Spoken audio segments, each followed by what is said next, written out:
be windy out there. Actually, that's where it was nice. Going by Tofino and stuff, yeah, it was nice there. This guy used to go goose hunting with, and me and Fulton and that. He was just one of those guys. And he says, well, I'm gonna build a boat, and I'm gonna sail it. I can't remember, it was to Hawaii, or from up the Arctic down to Seattle. I can't remember which one, because he talked about both of them. I said, have you done much sailing? He said, well, I built one. I took it from, he went down to Panama. And he's that type of guy. He just decides I'm gonna build one, and he's not married, he makes lots of money. He goose hunts for a living, let's just say that. Oh, really? Wow. So that's what he does for a living, ducks and geese, so. And you're ready to go. Yeah, 7 o'clock, so we'll call the meeting to order. Everybody should have a copy of the agenda. Any additions or deletions? I'd just like to talk maybe about the businesses downtown for a quick second, somewhere. Sure. In your report, or would you like it actually? I can do it in my report, that's fine, Okay, yeah. sounds good. Okay, somebody wish to move the agenda as presented? Dwayne? He's back. Any questions on Dwayne's motion? Hearing none, I'll call the question. Those in favor? Opposed? Seeing none, it's carried unanimously. Okay, minutes of the July 13th meeting. Judy moves them. Any discussion on Judy's motion? Hearing none, I'll call the question. Those in favor? Opposed? Seeing none, it's carried. So we have a delegation, Darren. Okay, the floor is yours.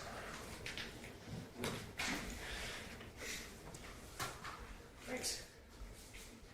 I'm assuming everybody read my little AI proposal that I put together for myself.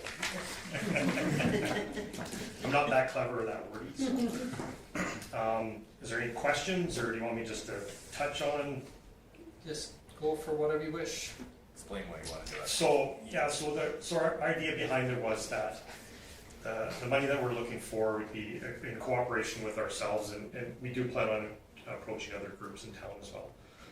But it is for the 4 holes that are shared boundaries with the town, so being the walking path and the cemetery.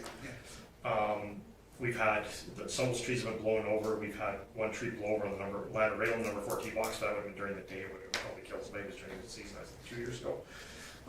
And we pick up a lot of tree branches and stuff. And there's no rhyme or reason. Those trees are between the cart path and between the walking path. They could follow the walking path just easily with the cart path. They're definitely a hazard down hole 7. Those are definitely our priorities. They need to go. As I'm sure everybody knows, we have elm trees planted on the inside of that boundary that are kind of stopped growing because the poplar trees are shading and blocking them in, which they will continue to grow more if we can get rid of those poplar trees. So we wouldn't have to have a tree replacement for hole 7.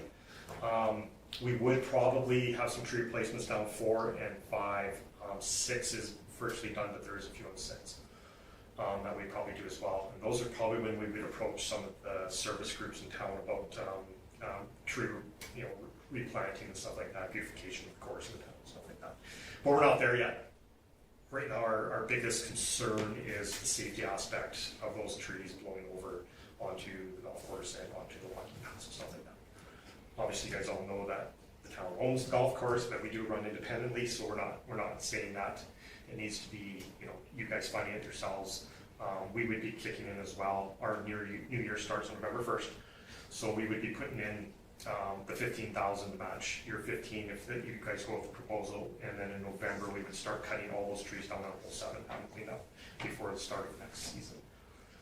Hole 6, there's about 19 trees. 9 of them have to come down right away as well. That would be more of a fall 2027 job.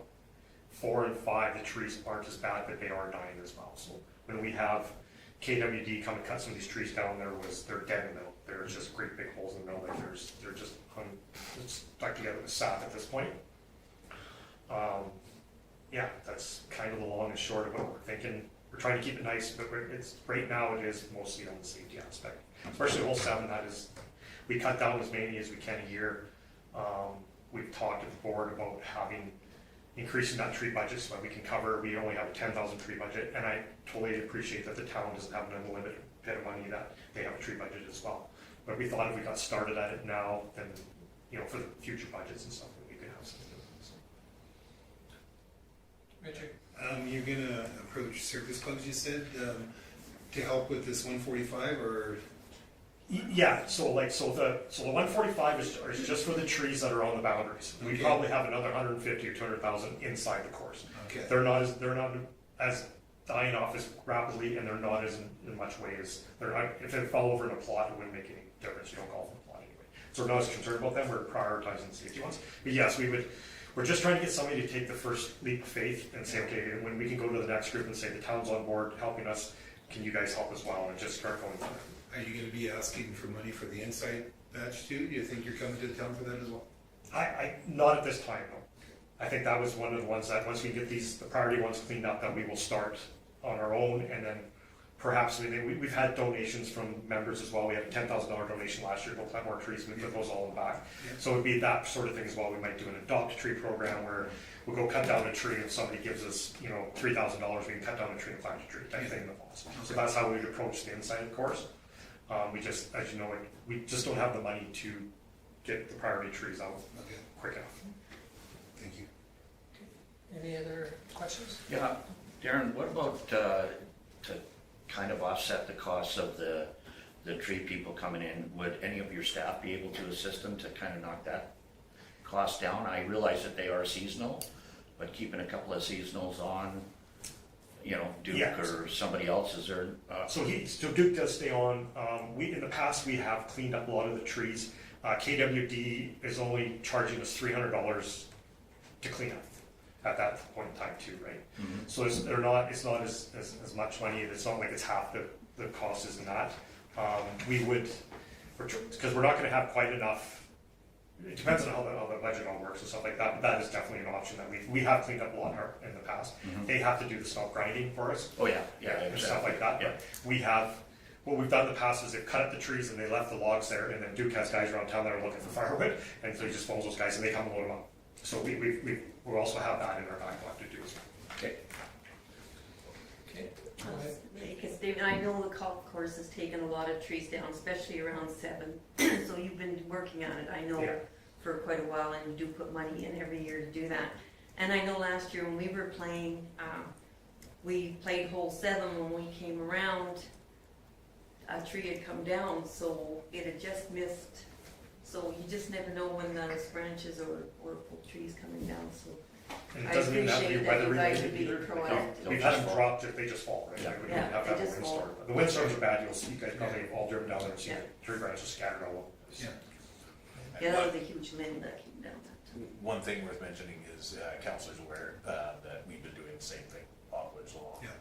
the 534 as well. We just planted that whole new bunch in there. And as far as the street, the stump grinding, something that I added to the report after we had Public Works look at it was they would like to be involved in that because they've got a pretty good method where the chutes don't come up as bad, so it'll save the asphalt from, should council want to move forward with it. Stu would like to have input with the golf course to make sure. Yeah, that and I think we Stu and Duke have a great Yeah. working relationship, so those two could certainly settle that. So the motion that I had, that I helped put forward for it includes some to allow coordination of public works for that. Yeah, absolutely. Yeah, I think that's the biggest one. And Kim and I talked about it a little bit earlier too, is that Cal Rutberg had a scenario what he did for his poplars where he cut the bark around the tree 18 inches in height off, and then so that you do it now, so then when it doesn't, in the fall, it doesn't send its The sap. sap down in, so then you get less shoots. And he really believed in that method too, so I'm not sure, he was no arborist, but I know that my son-in-law did it, and he had, the trees that he did that on, he had half the shoots sending back up is what the other ones did, so I think it has merit. So I mean, again, you know, if you can pick up on what Stu said, you know, of working with Duke and saying, you know, can we cut it down and make it so that we don't have so much damage to either cart path or the walking path with the shoots off those darn poplars. It would be a huge asset, that's for sure. So, well, If there's no other questions, it's farther on our agenda. If you want, you're welcome to stay and He's listen. got 8 minutes left, he can stick around. Depending on how you go through the agenda in 8 minutes, it might be there. You can stay till it comes up, or you can go and then. Oh, I'm sorry, One Chris. question, so where do you get your trees from, John? Get from like Eagle Lake or? Yeah, so the ones that we got last year, that we got the donation from Wayne, I believe came from Eagle Lake. No, Oh, okay. I think it's Joy on the golf course. I think her, I want to say nephew or something works up there, so they've been talking back and forth, and he gives us a bit of a break on some trees, and him and Duke have kind of bonded, so he was doing that. But we did talk to Corthius as well about kind of trees. They were more money than KWD. And just throwing out that we've tried, we don't really have the connections you guys have. But Fortis is literally no help for them when you get anybody to talk to us. Like I feel like when they come and spend all that money to trim those trees back, like why wouldn't they just want somebody to cut the trees down? But we don't have anybody connected enough to them to make that happen. If you guys do, that's great, but we don't. Unfortunately. Yeah, no, I don't think they've ever been very kind on, butchering the trees and then, The ones down by the school, they're just Well, terrible. it's terrible. I mean, but anyway, that's what they believe they have to do, and they do it. And again, like you said, instead of topping them or doing something else to them, they don't. They have their philosophy, and we don't have any friends in their group.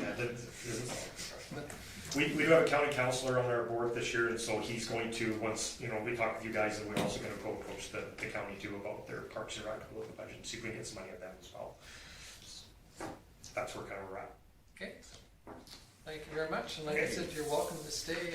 Can't sit that long, I would Tom, but I can't sit. Well, you can stand. All right. I love it when people pace during a meeting. Yeah. That would be distracting at all. See you later. Thanks, guys. Maybe, Hope you feel better, right? Okay, moving on to 511 or 51, the National Police Federation call to action. So, I first included just the email and the call to action, but part of it doesn't make sense without all the statistical data, so I am sorry, I don't usually put documents that big in the agenda, but we had a lighter agenda today, so that does have all the graph work that came along with it. It is just a correspondence piece. Should council wish to participate, entertain a motion to send them our logo to attach to it if you're interested. Okay, anybody have any thoughts on that? Is it strictly Alberta or is this nationwide? Like I read BC and that kind of thing, and there's pros and cons to both. Like The purpose of what they're doing for the call to action is actually specific to Alberta, so this will be straight to the premier. When I was reading this, the only thought I had was, I'm kind of a pro APP guy, but I would like to have a weigh in costs, because our costs are going up quite significantly with the RCMP for the next few years. It would sure be nice if our provincial government had some sort of idea what the matching costs would be for like our community. If it was, that would be something to know to have to make a decision on. It's because I think we have pretty good officers here. I just, I sure like to see what costs are going to be and what costs from the government were going to be, because it's going to play into our budget quite significantly over the next few years. Going your question is good, very good, but I would feel that Miss Smith doesn't really know what those numbers are, and I think it's going to be quite substantial. With the RCMP, that's federal, so we do get a bit of federal coming in to support the Royal Canadian Mounted Police. If it goes the other way, chances are we're not going to see federal, and I think it would be more costly. Yeah, I don't know, and Yeah, and I don't either. I'm just putting my 2 bits worth in. That's what I like to be able to have Yeah. there, so I can make a weight decision on this. Yeah. So, And That's my I thought. think though that too is that some of the costs that we're seeing now has been created because of larger municipalities that always have had to pay their share, Yeah. and they saw a portion of the province that paid zero for Mhm. policing, and so I think they felt that this was more of a fairer method, but, you know, And the other thing to keep in mind, this is just a letter of request Yeah. from one group, the RMA, the Alberta municipalities, Mhm. many of the groups that council attends and participates with are also doing the same thing, trying to get these Yeah. numbers, all these things together. So this is just a request from them. and I think too, on this too, going back to exactly what Kim said, you know, to be honest with you, up until a few years ago, we hardly heard much from the policing provincial-wide especially. We heard from our local people a bit, but even that, we've heard more in the last 4 or 5 years than we ever heard in the past. But Chris, you had a comment? Oh, I was just gonna say, has the county taken a position on the matter at all?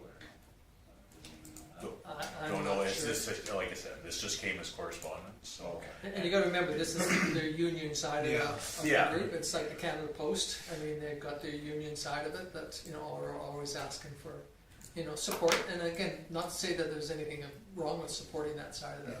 the picture, it's just that, you know, they're giving their views from what they see, and, potential, and again, like as in the last few years, we've seen more information than we've ever seen in the past. You know, some of us that have been around for a while, hardly you ever heard from them, other than, you know, our local ones were good enough to come to our table, but nothing provincially or federally, so. But again, we don't have to do anything, this Need is to just receive it for just information as receive well. it for information. I'll make the motion to receive it for information. Okay, so Dwayne moves for info. Any other discussion on this? Hearing now, call the question in favor. Opposed, seeing none, it's carried. Okay, moving on to the cash statement. This is today in June. As you can see, we're sitting in a decent financial position, but that's usually the case at the end of June, so. Has a lot to do with the largest source of revenue that we have. Yeah, and then unfortunately, the difference too is that one that we get on a monthly basis, so. Yeah, absolutely. Okay, any questions on the cash statement?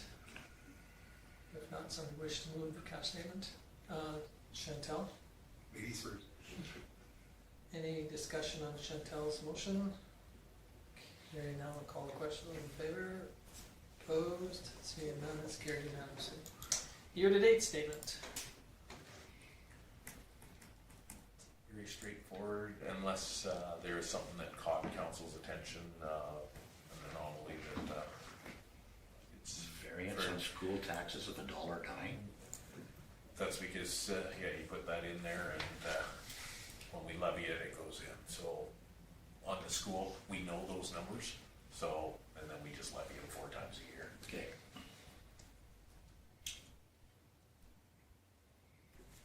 Okay, any other questions on the year-to-date? Okay, entertain a motion.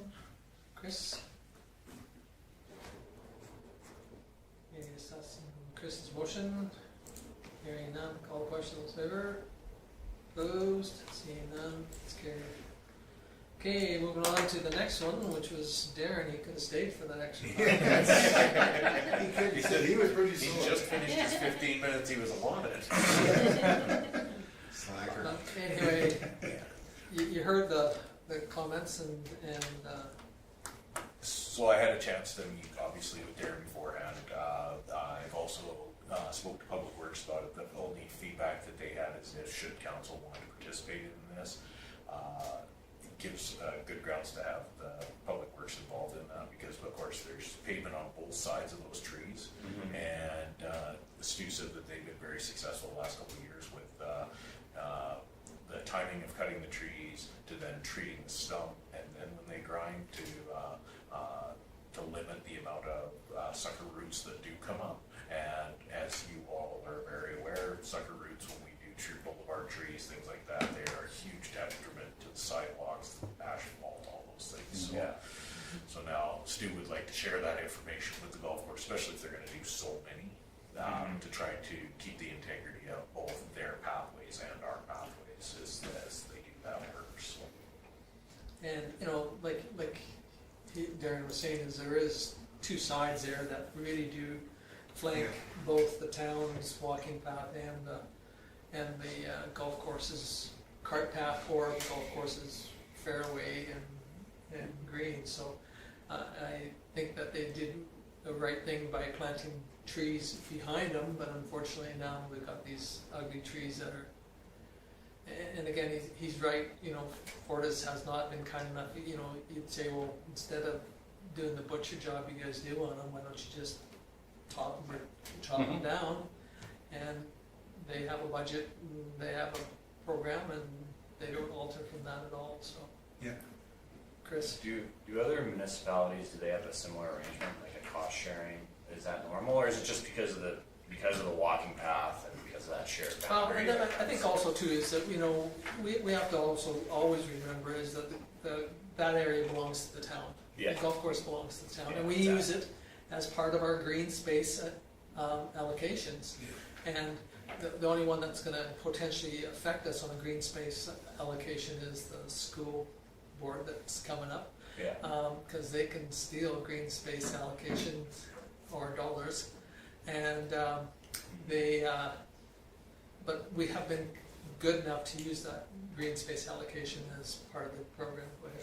Well, you know, and Darren, he brought up the safety factor, and even our counselor, Sanderson, said that, you know, playing there, a tree comes down, and if we know that information up front, we fail to act on it, are we not in some sort of liability in that, you know, like, we live in that world, and, Well, this is now public knowledge. yeah, exactly. Yeah. And, But also too, on the liability side too, is that we do have a tree program too. Yeah.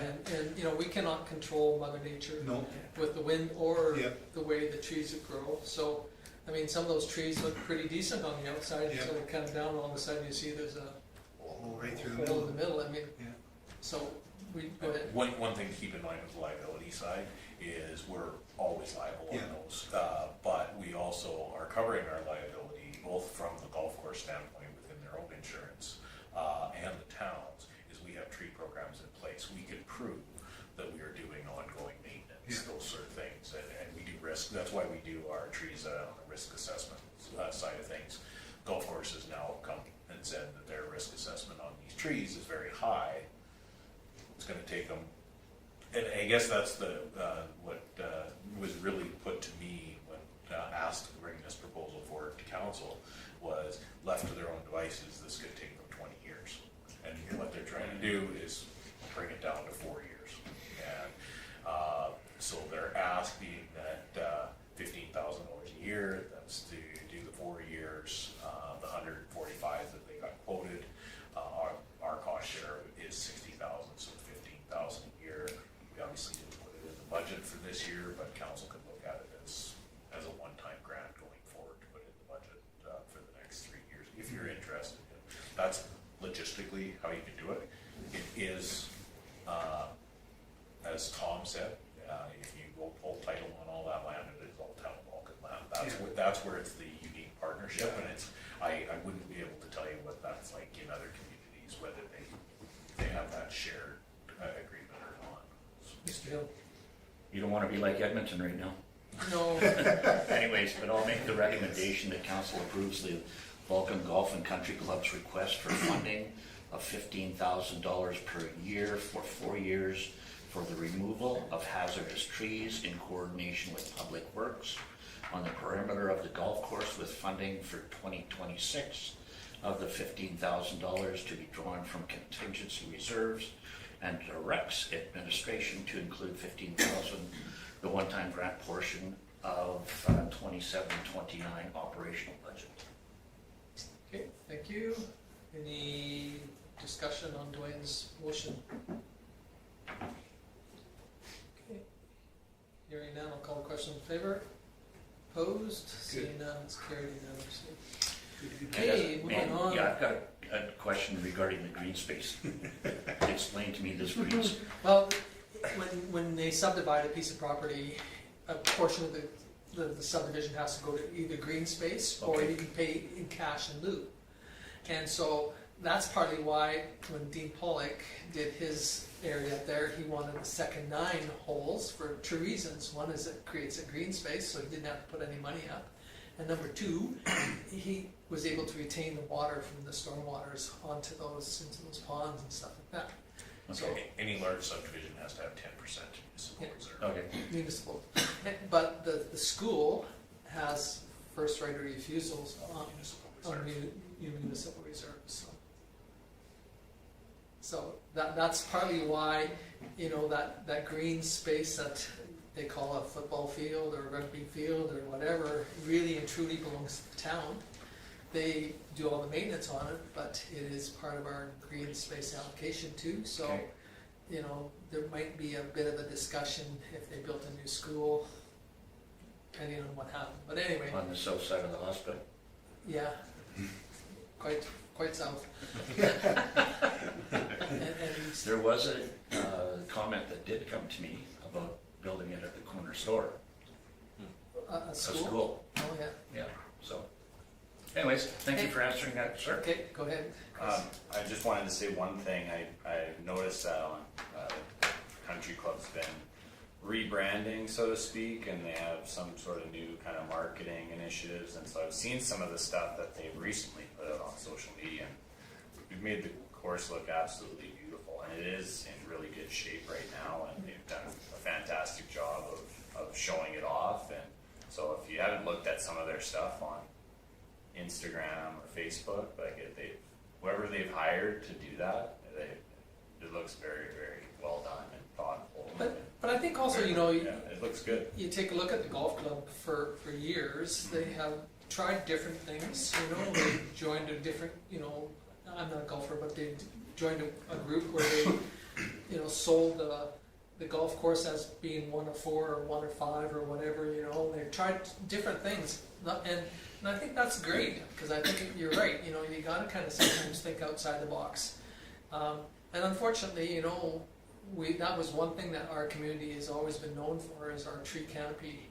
And, you know, the golf course has got a huge tree canopy, and now all of a sudden it's coming back to haunt them because their trees are aging, the same as ours are. But, you know, and that's partly why the councils in the past have put funds away for trees and sidewalks and stuff that are slowly deteriorating in our community, and so you don't get hit with it all big time in 1 year, and that's what they're, unfortunately, so. I think that, you know, but again, that tries to answer your question on the green space allocation thing, so that's kind of a one that you would kind of get nailed with. But. Okay, well, we'll move on to Councillor Sanderson. 1 pager, What? Bridge, what? July 14th at 8:30. We reviewed a draft to apply for the BCSF, which is Build Community Storm Fund. And this is, I think, through the Lethbridge program. And we suggested some additions and changes. And so Lorene got that all done up for us, and we got that sent off on Monday afternoon. And July 14th, right after that, we were supposed to have a design meeting, but Lorene had another meeting and she couldn't come on, and we needed her information, so that was canceled, so thank goodness. We just had a visit until we realized she wasn't going to be able to make it back on. July 15th at 3 p.m. we had a security and communication workshop with Gloria, Catherine from the Peter Dawson Lodge, myself, Bill and Jerry. They were Jerry's with TWS and Bill's with Shambles, I believe. And Brianne, Corey was unable to attend due to a sewer backup, so he had a good excuse. But we did need him there. We went through the plans on all the floors.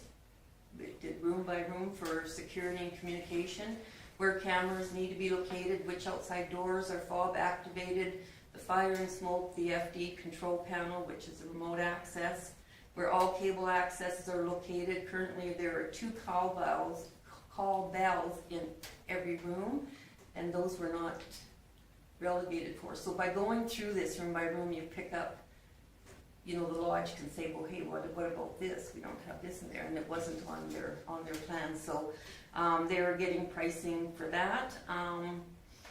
We know where all the cable accesses are located. The call bells is gonna cost us about 200,000.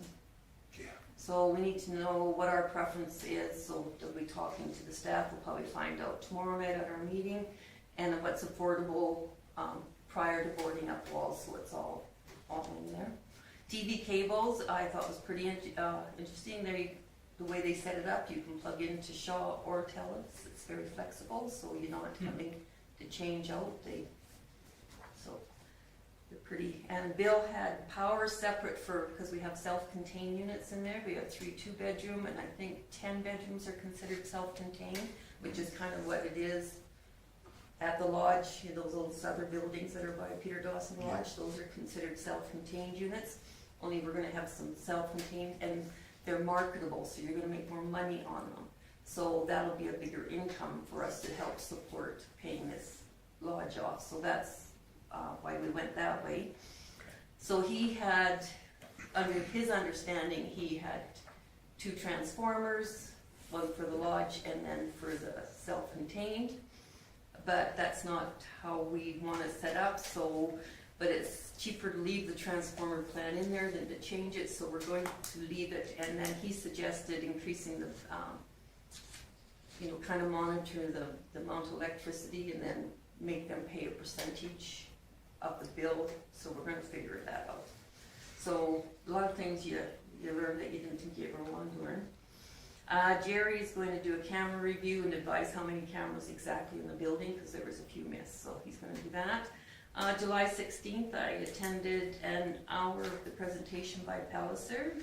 Sorry I had to leave, but personally, my body needed it. July 20th, 9:30 a.m. We just went through the corrections that Lorraine did on that Build Community Strong Fund, and she got that sent out July 20th. July 22nd at 9 a.m., Lori, Kelly, Dick Ellis, Gloria, myself, Brianne and Harmon from M3, Mike, Natalie, Amar, Bill Hamilton from Shandles, and Megan from JMAA. Had a talk about some of the things that happened in the previous meeting. 50,000 is in our budget for the nurse, 50,000 is in the budget for the nurse call Ruffian. The rest of the money will have to come out of our budget, so that's just more money that we're gonna have to raise. It gets better. Vandalized the less expensive flooring, it is LVT flooring, and other cost savings we're going through again. Gloria's met with Cisco, I'll find out tomorrow night, and see if they will supply, because a lot of times they'll come in and supply the towels and the toilet rolls and everything, so just make sure that's all covered, and they will do that for nothing. Electrical is down 250,000, that's the good news, but heating went up 30% increase, mechanical and heating up to a cost of $2 million. So checking to see if there are any other cost savings, what equipment went up and where increases are coming from. So we require an additional 1.7. So if we get this Build Community Strong Fund, I think we asked for just over 3 million, which was going to allow us to put everything in that we'd cut before. But now it will, hopefully we'll get it, and it will cover this 1.7, and then put a few other things in that we had to, and who knows what else. I mean, until we get all the trades locked in, then our prices can fluctuate, right, until that final hour, so we're praying for that, so stay tuned. Tomorrow I have a couple of, I have one meeting now, a fundraising meeting tomorrow morning. Our design meeting was canceled. They're waiting for some of these costs to come in before we meet again. And in the evening I have the Marcus Foundation meeting. On the 30th, we're supposed to have this meeting today, but it was canceled to Thursday with our lawyer to discuss any changes for the last agreement for CMHC. So we'll be going through that Thursday on Thursday. Nice. Otherwise, we're getting closer, but Yeah. Any questions for Judy? If not, thank you. Councillor Wolf? As Judy said, I was also was at the Palliser School meeting on the 16th here, and quite interesting. A lot of information. The very first step. So I did find that very interesting. The comments were interesting. I was quite surprised at the size of our school versus the percentage that's not being used. That was quite an eye opener. Then I attended with Tom and Joan. We did the new pool sign unveiling on Saturday and did the parade with that, and it was kind of fun. It was fun. I'll live with that. Gonna do the Strathmore parade on Saturday. I think George Lee and I are gonna do it. It's a Saturday, right? Yeah. And then been having some comments on a couple things. One of them, the business downtown, the closures. Just wondering if there's anything we can do as a town, get together with small business, see if we can come up with any ideas to attract any small entrepreneurs into a town like ours. And there's lots of things in the way of doing it, but I don't know, for me, I'm thinking we've got to do something, you know, and try to get some small business. I don't know how we can work with the government, provincial government, to see if there's any incentives, and we have the tax incentives in place already, but I'm just wondering if there's more that we can do as a town, working together with other organizations to see if we can draw some smaller businesses into town and see if we can fill some buildings. And it's kind of been on my mind. The other one was the local coffee, the girls' coffee bar talked about the pool, and they felt how unsafe it was. And Chris walked in while they were having the conversation, I guess, and so that was brought forward to me, and I said I would mention it, and just see if we're doing what we're doing about that. And so that was about it. I'm just the local stuff, you know, what's going on, why they're digging a hole on the street, and you know, just the average stuff. So one fella I know from over at Okotoks, he was in the Tin Man, and he said it's the first one he did, and he said it was awesome. He really enjoyed it. And I said, well, you ran right by my house, you should have stopped and had a coffee, you know. But he said it was very well done, so he was saying kudos to your town for that. So that was about it. I was hoping I was longer than you, but there's no way. Okay, any questions for Richard? So the question about the businesses, is that like a taxpayer that came to you about that? That was me. I'm watching them tear down signs. I'm watching them thinking, I know a couple people mentioned it to me, you know, boy, our town seems to be folding up. I said, you know. So I said, you know, when I was looking at this, I was watching the CIBC sign come down, and just looking at Main Street, and I drove up and down Main Street a couple times, and I thought, what can we do? And now we've lost the St. Vincent's too. Yes, New there, that one business. too. There is Yeah. a new one? Oh, It okay. was bought. Awesome. Oh, I didn't know that. Okay, I just Yeah. seen that they were shutting down, I didn't see Pressure's on. that they were. But you also have to remember though that in fairness, if you offer an incentive to anybody, you have to offer it to everybody. I know. So you gotta be careful on that one. I'm not saying it's wrong. I'm just saying that, you know, that's partly why we came up with that incentive program. And I think we need to flog it a little bit more if somebody comes along and say, hey, there is programs out there. And, you know, I mean, Lyle did have 3 opportunities to sell that one lot, Yeah. but they turned it down because they were restrictions on them. Yeah. They wanted to buy it to, you know, make it into a park, but they only wanted to pay $50 a year Yeah. or 0 for taxation on it, you know, type of thing. So, you know, we only need so many parks, and we only need so many gazebos, and so many, bell towers, and so many, type things in our community, so, but again, you just always remember in the back of your mind that if you offer an incentive to one group, you have to offer it to Well, all and groups. I understand that, Mr. Mayor. I'm just going off of some experience. When I started my business, Small Business Alberta, I went to them and it was funny, they flat out told me no. And then when we bought the shop, the old Sears building, we bought that. And then they walked in one day and I said, if I hired a man, and if I bought a vehicle, you would have gave me $200,000 right now. They said, you're right. And so I was thinking along that premise. I know the town, we have tax incentives for business, to start. But I was thinking along that premise, if there's any way we could come together, find out from the provincial side what we could both come together and offer as, we have ours, they have theirs, and maybe there's a thing. You're waving at me, go ahead.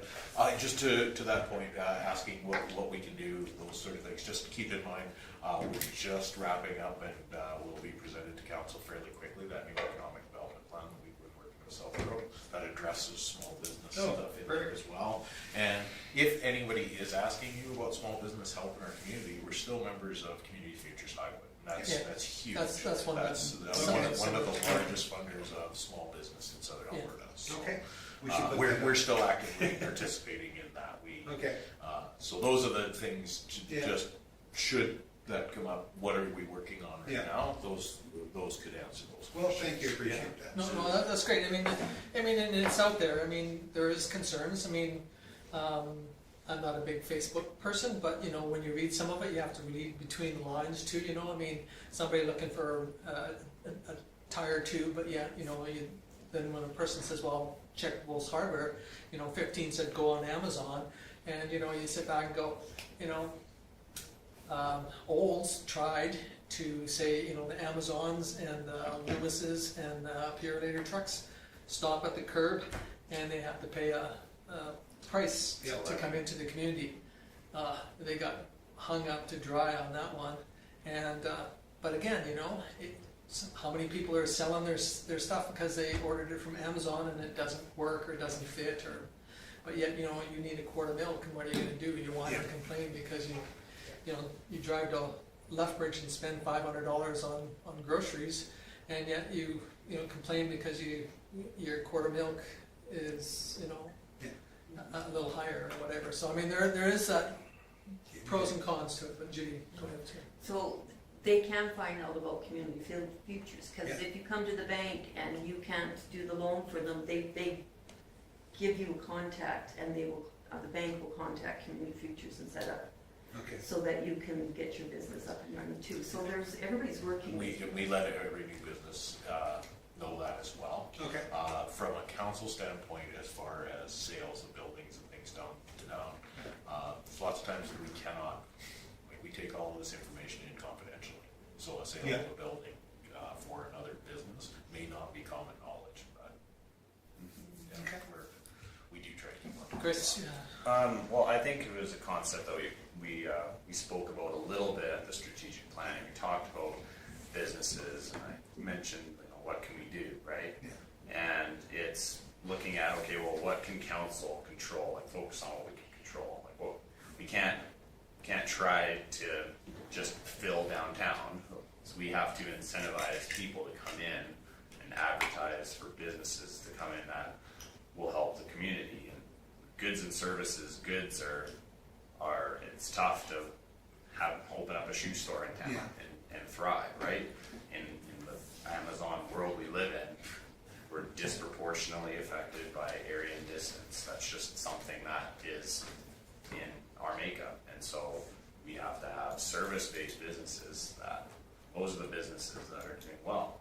And so I think if Main Street changes from goods to more service-based buildings over time, but I think we focus on what we can control, and what can we control, we can look for the industrial side, that getting larger based businesses in town that create jobs, that bring people into town, that make them move here, and then that creates the demand for downtown for that laneway. So So I think it's focusing on that stuff, and then we're coming into these capital projects, Yeah. like with the school and the lodge and other things that are happening within the industrial parks, both county and town.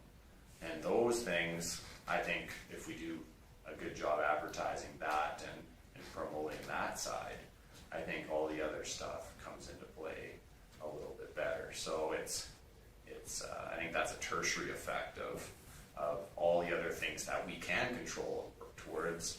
And, you know, administration and previous councils that have done a great job making downtown look wonderful, but we can't control the individual owners of the businesses. We can give those tax incentives and Well, I'm not Yeah, saying, I'm all not those saying things. control them, I'm just. No. Yeah, But how can you're talking about helping, like not necessarily that control. It's you know, you want to be fair to everyone. Oh, yeah. For sure.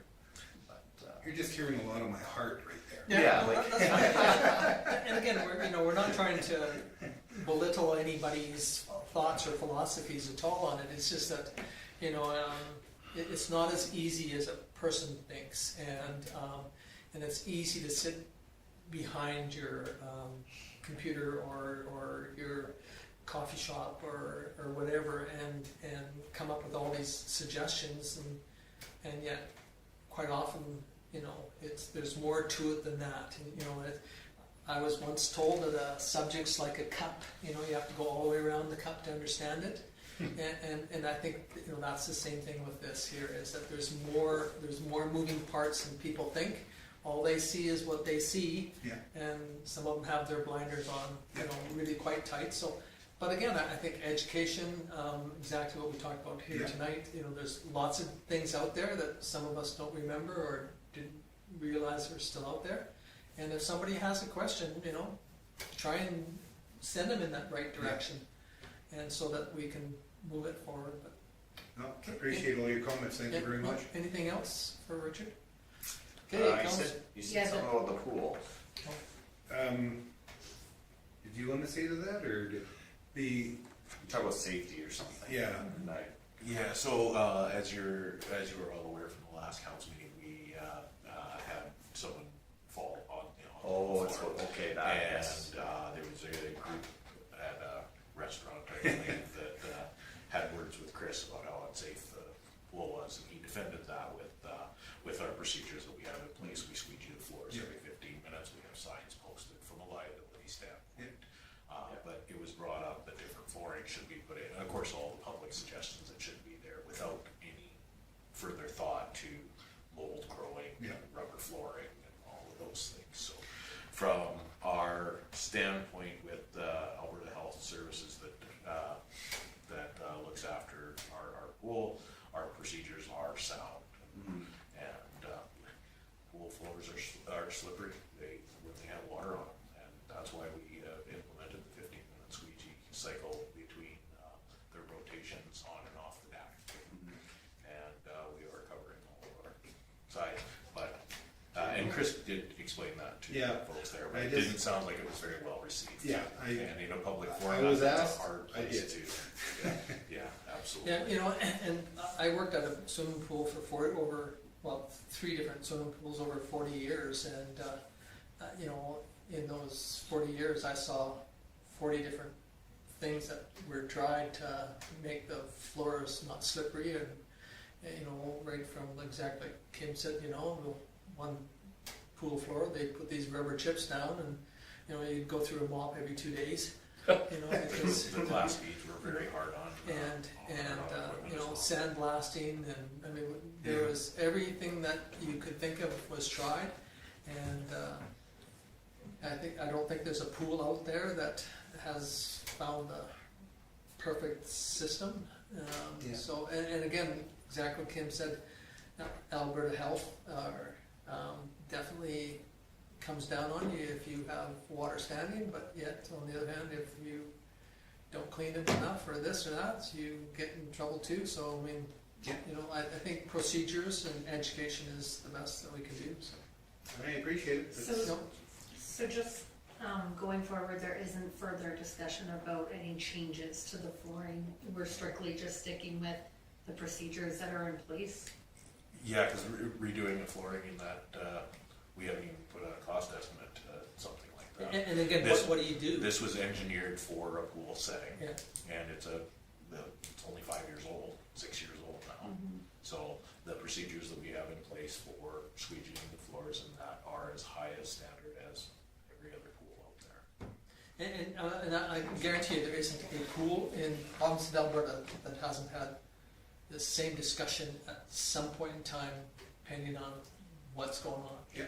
And So with signage and whatnot, that we're not held liable if somebody were to fall then, and as long as we're putting up the Right, The so, signage that we need, so on the correct? liability side, we're always liable. If somebody gets hurt on in town facilities, we're always liable. Okay. But we limit that liability by posting signage, Right. by having procedures in place. The same as pothole patching or fixing sidewalks or any of those things. When we put the programs in place, we've acknowledged that there's a hazard there, Yeah. that we are. Yeah. And so this is what Chris tried to explain, with us squeegeeing the floor 15 minutes on a cycle as the lifeguards are coming off the deck. That is our procedure to make sure that the floors are being done, and the AHS is, we're above Okay. the standards with that. We have yet to get in trouble for that. Okay. So yeah, and the different flooring materials there, like as Tom said, we've tried everything. We sandblasted and put glass beads down, and they worked fantastic first year. Second year, they were slipperier than the floor was before. You can put down matting, those sort of things, but those have to be lifted every 15 minutes to squeegee Right. because they will grow mold, and that's way more hazardous than posting a sign and having people walk. Yeah. Then again, those are the rules for keeping kids from running, and it's unfortunate that wet areas like that. And over my career, I've seen a lot of falls in all of our different pools. It's unfortunate when it happens, and we have modified our procedures to where we are today to try to keep that from happening. But again, somebody running or rolling an ankle or whatever may happen, like Out of sometimes it's an accident as well. Out of curiosity, that accident that took place, was that outside or was that inside? It was inside the I dressing room. thought so, okay. And again, lots of times it's unfortunate, but they are accidents. Yeah. Like there's nothing, and this is the other way to look at liability from the town side. Did the town do something negligent to cause this to happen? And by showing everything that we do, there's nobody that works for the town or is in administration for the town that is negligently doing something to harm people. Well, and the Facilities. thing is, like, you can squeegee the floor a million times and that's great, it limits it, but as soon as someone gets out of the pool and they're soaking Walks wet, through. they're walking in Yeah, the that's water right. they're dragging along, so it really, I mean, that's the best that we can That's do, right. then that makes sense. okay, anything else? Thank you, Richard. Councillor Gold, do you have any? I just had the meeting with Palliser, which I thought was interesting. It was kind of nice to get the information about where they stand at the moment, because then we were able to pass that information on to locals and help to kind of calm everyone down a little bit with what the plans are and timeline and all of that fun stuff. So I look forward to the meeting that we have, the joint meeting with the county. I think that's going to be interesting. I do believe I plan on attending the Strathmore parade this weekend. Other than that, I got nothing. Okay, any questions for Chantal? Councillor Mitchell? For me, same thing with the Palliser meeting. Thought it was great, early of course, but I think getting both municipalities on side on potential funding and different things on the project, I think is great before the meeting in September. Stantec does the scoping, so I think that's really good. It seemed to be a pretty friendly meeting, and they were more than willing to meet other times, and so I thought it was a great first step. And look forward to the meeting on the 5th. And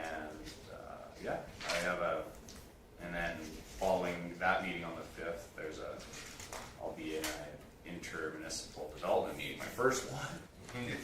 All right. So that'll be fun. And other than that, I have little bit of correspondence with Angela. I have a phone call with her tomorrow, just her giving me a quick update on things. There most likely will be a release of funds at some point in the near future, but I'll get more details as that kind of comes through. So, yeah, other than that, that's it. Okay, any questions for Chris? I'm just gonna make a comment about the Palliser thing, actually, after sharing some of the information with not only adults, but some of the kids too, that have been curious and a little concerned about what's going on with the school. It was interesting to hear some of their points of view on what they would like to see in the school system. I know it's been brought up by a few kids that, they fear going to the bathroom at the school, and so they really like to see some safety regulations put in place when it comes to bathroom use. So it's just gonna be really interesting, I think, to hear some of the different perspectives from teachers, EAs, parents, and then kids are a big part of it. I think it'll be fun to listen to it and hear what they have to say. It definitely opened my eyes. And I work in the school, and it really opened my eyes to what they feel on a daily basis and what they feel like they need to be able to feel comfortable. One question that I was going to ask too, and I forgot to ask in the meeting, was if they've interviewed like the actual staff, right? Because they send out this survey. They did and the survey. I'm getting a lot of negative feedback from the survey. Like overall, most people that filled it out didn't like the way the survey was done, but you know. But I thought that it would be nice to see what how the teaching staff because they know the facility better than anyone, right? And what students need and whatnot. So it'd be interesting to see that lens. I think they But I'm not sure how it works because they're part of the union, and so I don't know if it's. I think they're going to really see a huge. Ones that have been in that facility for a long length of time are going to see a big shock when they see 50% of that building gone. Yeah, exactly. Oh, You know, you lose that second gym because you're only going to have one gym unless somebody in the public's going to build one and then they get to use it. You know, so I think there are a lot of teachers that have. And the one gentleman that was here talked about working in the CTS. CTS. Yeah. You know, you get that cut by at least 50%, maybe 75%. Maybe. You know, and all of a sudden they're going to have their eyes open. Then they're going to say maybe the whining and complaining because the electrical or the air conditioning is not as good as it should be, or the Or heating. there's not enough natural You know, light. not yeah. I think the new like building it brand new. It's be careful what you wish for. Well, I know, and I think that's one thing we need to really definitely go out to the public and say, you know, be careful of what you ask for, because, you know, like, you know, 50% to 60%, you know, and the chairman of Palliser, the reason why that he thought that CCHS should have been number one for years is because of the operating costs. And so, utilization. with the math on that, but they factor in the CRC portion of it. That's where, like, I hear from some it people is. that it's like, oh, it's skewed because they're putting the equation and the way they do the math, they include that whole CRC, and then it just, the utilization rate gets shrunk. But again, the school system has a CRC from 6 in the morning until 6 o'clock at night, Yeah. every day. Or I shouldn't say 5 days a week for sure. Yeah. From 6 to 6. And so if you don't want the numbers, don't ask for the facility. So that's where the public is, and the teachers and the students and parents, you know, I've been spoiled because that building was designed for 750 kids and you're under 300. You know, so you're less than 50% right now. 28%, if I remember right. Yeah. Yeah. So, I mean, so you really have to sit back and say, again, exactly what you're saying is that be careful what you ask for, because when you get it, it might not be exactly what you want. And I think that's where a lot of them don't understand. Yeah, what's going and on. so I think, you know, there may be a more leaning to like a hybrid model where you keep the facility, keep the building. But And again, you know, it'll when you be take a look at the, you know, again, this is up to Palliser to make that decision, but I mean, you know, $30 million to renovate or $35 million to build new. Oof, which one would I go with? I would go with the $35 million to build new. Yes. And, well, and take Cindy that. said the 35 million was 5-year numbers. Yeah. That Could be 40. yeah, it's gonna be. Well, but I mean, you know, Colehurst will definitely be, but they're getting modernization, they're not even getting a rebuild. I mean, they're not a brand new, they're getting a modernization, and yet their population is, 16. you know, is going up extremely. Yeah. You know, where ours, and the numbers that they're predicting too for population growth, it's like when we built the hospital, you know, they believed in 30 years we'd be over 5,000 people in the town of Vulcan. Yeah. You know, it hasn't happened when we built that one in 1980. Mhm. You know, so it's, again, be careful what you ask for, because sometimes when you get it, Mhm. anyway, it'll be interesting to see, but, you know, Yeah. there isn't, and again, too, you know, that's the thing that bothers me the most about the surveying. It doesn't matter what group you were with, whether it's young, middle, our age group, or the seniors, you know, everybody wants this, to give you this information, but 99% of them don't. All we wanna do is, you know, they hardly give you that information in a timely fashion. I mean, you know, you talk about Palliser came to us, or we went to them and asked for this meeting, and then the other meetings in September, you know, a month and a half of time to come with all these questions, with all these suggestions and all these ideas, you know, a month and a half. If we wouldn't have asked for this meeting, we, you know, what we would have Yeah. done. Yeah. You know, Stantec would have showed up here, In and, September, yeah. and, you know, would we even known about it? And that meeting's an open forum for everyone. It is. Yeah. And it's just, like, where, would it just be at the town hall, or where would it be? Well, it could be, it might be on the Legion or at the Island Hall. CRC. But- Yeah, be in the CRC. CRC. And, yeah, it could be right. Yeah, that's a good place to have it in. But you go there and watch the numbers. You know, you listen to the whining and complaining and carrying on in life, and then how many people show up. You know, Yeah. there'll be 2%, and yet you know there'll be how many people. So I mean, if you look at the stats that they gave us on those, and Dwayne didn't get them, did you? Unfortunately, we should give you a copy of them of that survey. How many people were from town? How many were from county? And how many were educational teachers? You know. No, she hasn't supplied the survey yet. Pardon me? She hasn't provided the survey. She showed us those pies, the pie charts on the back of that one. So Yes, yeah, but she was gonna try to get digital and So, but anyway, I mean, so it's theirs, but Mhm. Yeah. it'll be interesting. So, I think it'll be more interesting just on the rec center side too, like that'll be interesting to get that. and we need to do some soul searching on that side too. So, Mhm. Well, that's one of the main. when they concepts, too. when they talk about the facility that's it's going to need a new roof in the next 2 years, and a Yeah. air handling system in the next 2 years, and and you go, okay, this facility is less than 40 years old, and Yeah, there's probably an input of probably $300,000 to $400,000 that have to go into that building. so. But anyway, Yeah, well, they said $1 million for the roof, Yeah, just in that. but that's government. okay. Anything else for Chris? If not, thank you, Councilor Hill. I went to the Stampede Parade. 3 other people ride with me to Calgary. It was most enjoyable. I did get a text message on let me bring this up here.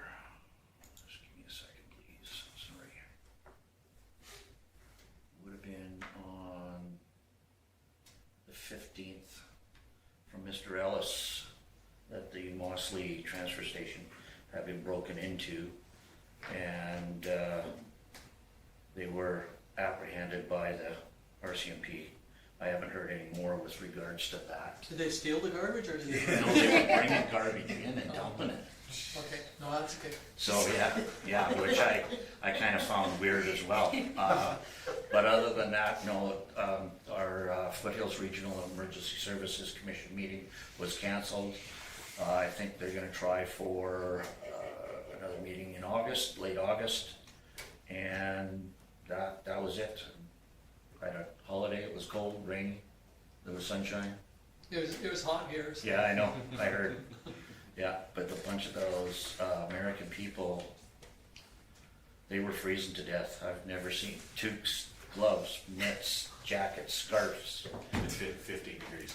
Yeah, we're walking around in shorts and a t-shirt. Yeah. So, no, that's it, Mr. Mayor. Okay, any questions for Dwayne? Hearing none, thank you very much. And I too was at the Pelzer meeting, but I too was, have lots of ideas and thinking, but again, I think we need to really contemplate what our ask would be, and what our contribution will be. I think we have, in their eyes, a fairly good working relationship, and I think that's a good one. And we heard from Don Mons that that they took our agreement and kind of expanded it to fit for other municipalities, and so I think we're ahead of the game on one event, but so I think again, our wants and asks and our needs are all going to be altered a little bit because what we've been accustomed to.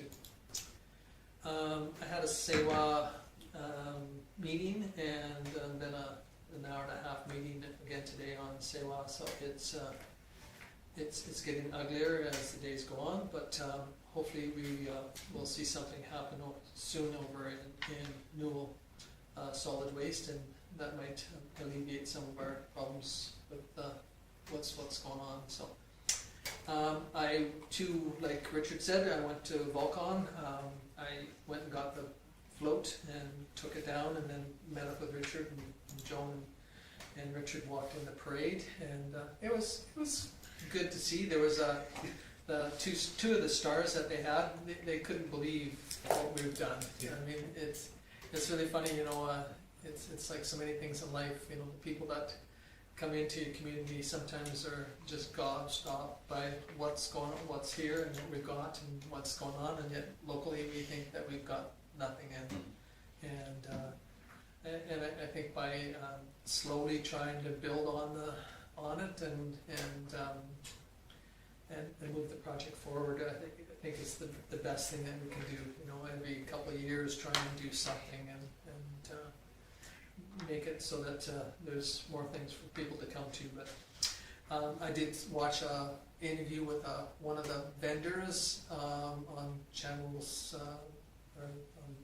Global, and he had nothing but great things to say about the facilities that we have and what's going on and the whole thing. I mean, it was just a real good interview, and after listening to the whining and complaining, because But let's not forget your taxi driving, because I was coming up and you had a bunch of people. well, and that was the same thing.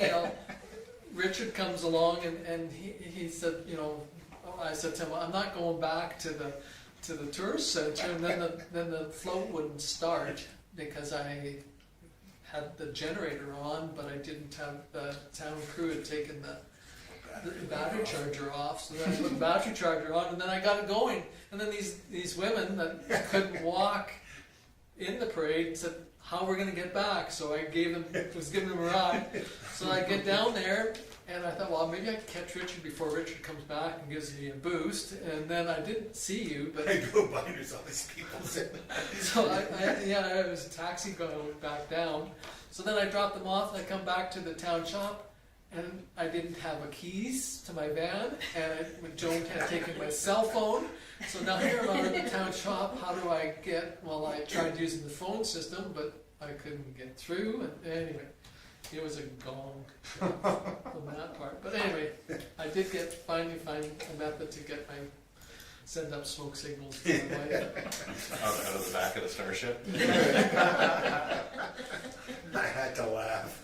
I felt so bad because here I said to Richard, I need a boost, and he went to get the vehicle, and then he come back and I'm gone. So Well, no, actually, you were coming down Main Street with all the people. I drive by, you didn't see me. I waved to you, and I thought, well, he's doing taxi service now, so it's working. yeah, well, they thought it was good, but anyway, the little bit that I had to do with the Volcon, it was great, and I think the signage in the rock, repurposing it was a win-win, and so I think once it gets all up and running, I too am looking forward to the Vulcan County meeting that's coming up, and again the parade in Strathmore. So Chris will be sending out what time we were gonna meet, and so those that are coming can meet up, and we'll go to Strathmore on Saturday.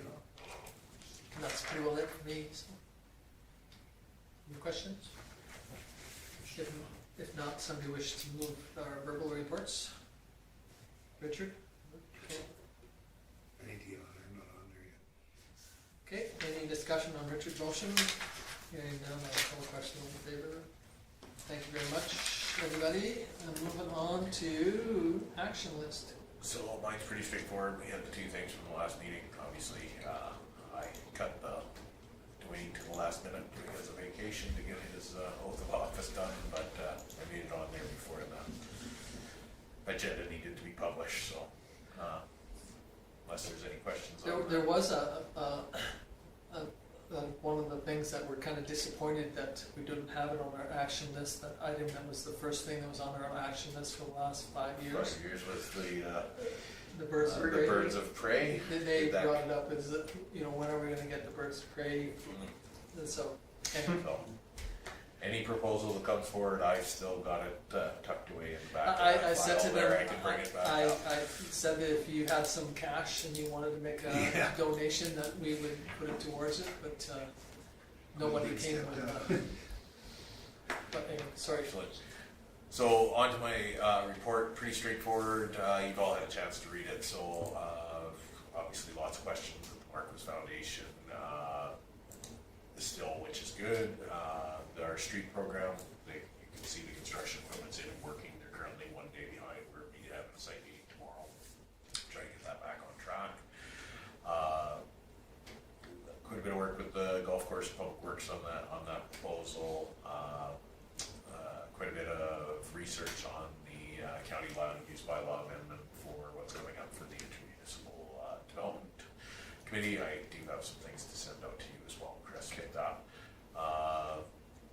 The water break in Birch, that happened during all the rest of the stuff that was going on. Water was down by 11 o'clock. They had it isolated, had it back on by 6 o'clock that evening. So fairly limited effect and really only affecting Birch Road, Birch Bay for the most part. And again, with Rita being away, doing lots of business license and compliance certificates, putting people to the right place for permits, those sort of things. Been working on answering questions from community members on data centers. Lots of people asking lots of questions. I have been very clear that I'm a long ways from being an expert, and perhaps filtering things online might be a good start to go from there. So, and my formal meetings, obviously golf course executive Palliser meeting was excellent. We should be able to get together with the county and see what kind of appetite there is. Should there be that project start to move forward? Had Amanda Davis in. For those of you that can remember, I participated in a 3-day infrastructure workshop, and the results of that have come out. They're actually starting to be tested, and Amanda would like to, most likely be coming to our next council meeting. Should the mayor approve it to be on the agenda, she'd like to propose it to give us the opportunity to be one of the first in the province to try it, should you be interested in it. So it will have to be closed session because there's proprietary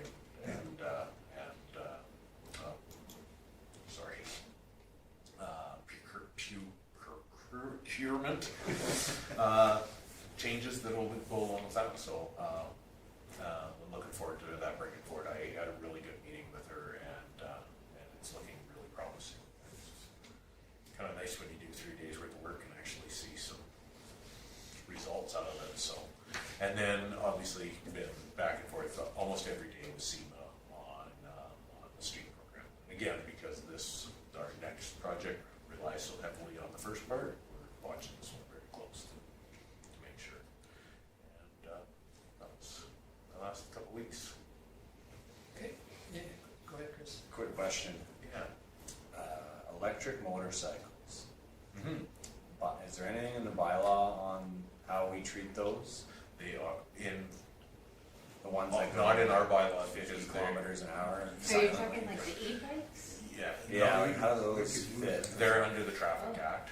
Okay. Because all of our roadway, and so they would be enforceable under the Traffic Act. We don't have anything in our bylaws that would allow us to write a ticket for Yeah. something like that. Okay. And, I can bring it up, I'll send There's out a the handful of them information. in town. Yeah, Yeah. and again, the folks that are using them need to be very careful, because it's just brings on the same thing as the golf carts driving those around town. Yeah, and because they don't make a sound. No. Like, Yeah. and they go just, yeah. Yeah, so- and I'd rather have I full-on do horse. believe, I haven't seen anything official, but I do believe all of that small vehicle stuff is being reviewed because of the e-bikes and all that right now, because there are some regular bicycles, battery powered bicycles that can do 50 kilometers an hour now. So, There's one goes by my house every morning and it's not plated, I don't think, and right, at least he's wearing a helmet now. right. Young kid. Which is a choice when Yeah. you're over 18. Yeah, he doesn't look like that, but I believe that that's currently being reviewed, but yes, no, we don't have anything in our bylaws, but it is covered under the Traffic Act, and they're not allowed. Yeah, Yeah. The provincial government's really doing a big review on that. oh, okay, Whole yeah, I thing. figured, It's, and our information is quite, the provincial information is quite old. I've got a whole file on it. I'll send you out the overview of what's covered and what's not. Okay, I'll send it to all the councilors tomorrow. thank you. yeah, just there's been lots of commenting on that. That is why, several years ago, we had it included in our bylaw. Council had made a motion to allow golf carts to drive around town, and it was against the Traffic Act, the Provincial Traffic Act, so we actually had to recall the bylaw and rewrite it, so. We tried to accommodate it, but you cannot, it's very interesting, you cannot do anything more or less than a provincial, so you can, in some cases, put on more stipulations, but when they draw that line, you sometimes can't do less, does that make sense? Like, Okay, so if the province says that the roads, the minimum they can be is 30 kilometers an hour, you can't go to 20. yeah, yeah, Or if, no, sorry, if they say the minimum is 30, you can't put it up to 40. yeah, you can't increase They- the, But you can go down to 20. So you can't, if they say a golf cart's not allowed on a public roadway, you can't say it's allowed on ours. So, Okay. yeah. that's fair.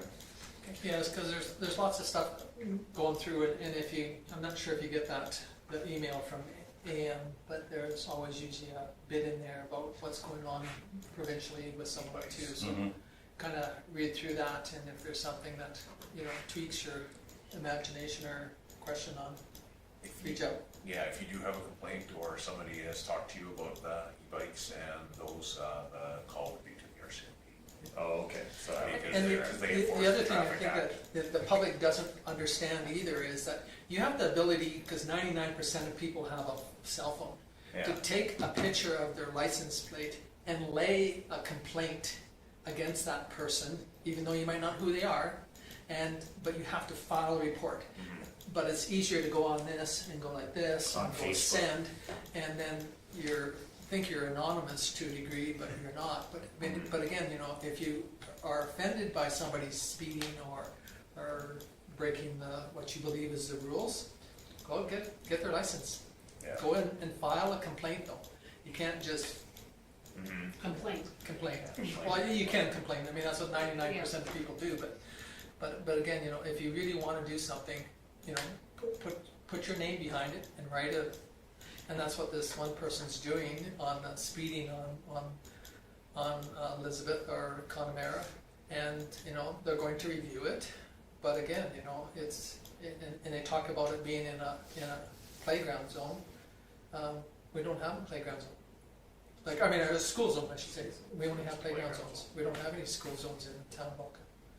So some people don't get all their facts right. About what's going on. So. I have witnessed radar in the last week. And again, sometimes that's what it takes is a complaint, but that person was willing to put their name to it, instead of just going out there and, you know, So the answer, the long answer to the question is anything inside the traffic act, that'd be our CMP. Yeah. Within our bylaws, anything on the public roadways falls under the traffic act. Okay? Perfect. okay, anything else for Kim? If not, somebody wish to move the management, or administration, Judy did. Thank you. Any discussion on Judy's motion? Hearing none, I'll call question in favor, opposed, it's carried. Okay, well, Dwayne Hill adjourns us at 8:19. Thank you very much, Dwayne. Are you going You're on very holiday welcome. or something? You going on holidays or something? Yeah, all in favor? Yep. Opposed? Seeing none, we're officially adjourned. Thank you very much, everybody. And again, for the meeting for the county, you know, come with your thoughts, philosophies, thinking.